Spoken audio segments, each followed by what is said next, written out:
நான் தஞ்சம் புகுந்துள்ளேன்.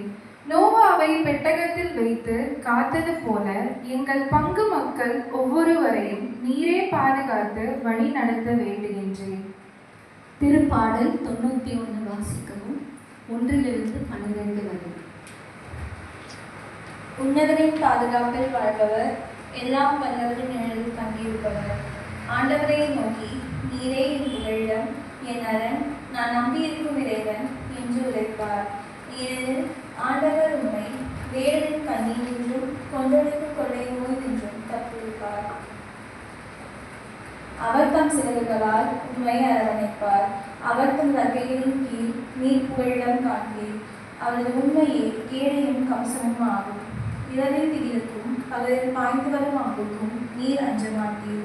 இருளில் உலாவும் கொள்ளை நோய்க்கும் நண்பகலில் தாகும் கொடிய வாதைக்கும் நீர் அஞ்ச மாட்டீர். உன் பக்கம் 1000 பேர் விழுந்தாலும் உன் வலப்புறம் 10,000 பேர் தாக்கினாலும் எதுவும் உண்மை அணுகாது. பொல்லாது கிடைக்கும் தண்டனையை நீரே பார்ப்பீர். உன் கண்ணாடியை நீ காண்பீர். ஆண்டவரை உன் புகழிடமாய் கொண்டீர். உன்னதரை உன் உறைவிடமாக்கிக் கொண்டீர். ஆகவே தீங்கு உமக்கு நேரிடாது. வாதை உன் கூடாரத்தில் நிற்காது.